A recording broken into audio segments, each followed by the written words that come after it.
Isyarat kepergian Nabi, hanya Abu Bakar yang mengerti. Diriwayatkan bahwa setelah turun wahyu Al-Quran surat Al-Maidah ayat 3, menangislah Umar bin Khattab. Maka Rasulullah berkata kepadanya, "Apakah gerangan yang menyebabkan engkau menangis, hai Umar?" Umar menjawab, "Kita semua sudah berada dalam agama yang sempurna. Tetapi bila ia sudah sampai kepada titik puncak kesempurnaan, maka di atas itu tidak ada lagi yang lain, kecuali suatu kemunduran." Nabi menukas, "Benar engkau." Ayat Al-Maidah 3 diturunkan di Padang Arafah pada hari Jumat sesudah Ashar, yakni di saat Nabi berkendaraan di atas untanya. Sesudah itu apa-apa yang berkenaan dengan perintah-perintah yang fardu tidak turun-turun lagi dari langit. Pada mulanya Nabi tidak mampu untuk menduga-duga kemungkinan-kemungkinan yang terselip dalam arti yang di atas sehingga beliau hanya terengah dan bertelekan di atas untanya saja. Unta pun berhenti terhenyak dan malaikat Jibril pun datanglah sambil berkata kepada Nabi, "Ya Muhammad, hari ini telah sempurna urusan agamamu, telah selesai apa yang diperintahkan Tuhanmu dan juga segala apa yang dilarangnya. Dari itu, kumpulkanlah semua sahabatmu dan beritahukan kepada mereka bahwa aku tidak akan turun-turun lagi membawa wahyu kepadamu sesudah hari ini." Maka pulanglah Nabi dari Makkah kembali ke Madinah. Di sana dikumpulkanlah oleh beliau para sahabatnya dan dibacakanlah ayat ini kepada mereka serta diberitahukannya apa yang dikatakan Jibril padanya itu. Semua sahabat menjadi gembira mendengarnya kecuali Abu Bakar. Para sahabat berkata, "Telah sempurnalah agama kita." Tetapi Abu Bakar As-Siddiq pulang ke rumahnya sendirian dalam keadaan murung dan sedih. Dikuncinya pintu rumahnya dan ia pun sibuk menangis sepanjang malam dan siang. Hal itu didengar oleh para sahabat dan mereka berkumpul bersama-sama untuk mendatangi rumah Abu Bakar As-Siddiq.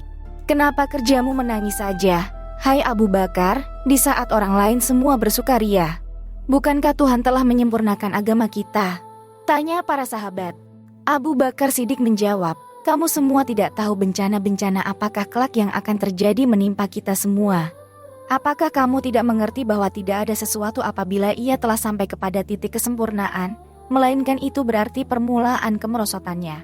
Dalam ayat terbayang perpecahan di kalangan kita nanti, dan nasib Hasan dan Husain yang akan menjadi anak yatim, serta para istri Nabi yang menjadi janda."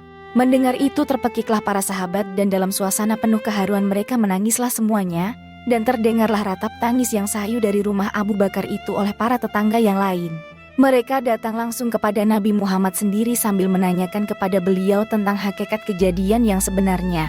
"Ya Rasul Allah, kami tidak tahu keadaan yang menimpa diri para sahabat, kecuali kami hanya mendengar pekik tangis mereka belaka."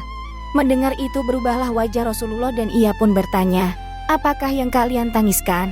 Yang menjawab adalah Ali. Abu Bakar berkata kepada kami, "Sesungguhnya aku mendengar angin kematian Rasulullah berdesir melalui ayat ini, dan dapatkah ayat ini dijadikan bukti bagi kematian engkau?"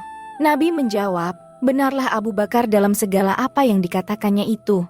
Telah dekat masa kepergianku dari kalian semua, dan telah datang masa perpisahanku dengan kalian semua." Penegasan Nabi itu adalah isyarat bahwa benarlah Abu Bakar seorang yang paling arif dan cerdas di antara para sahabat Nabi.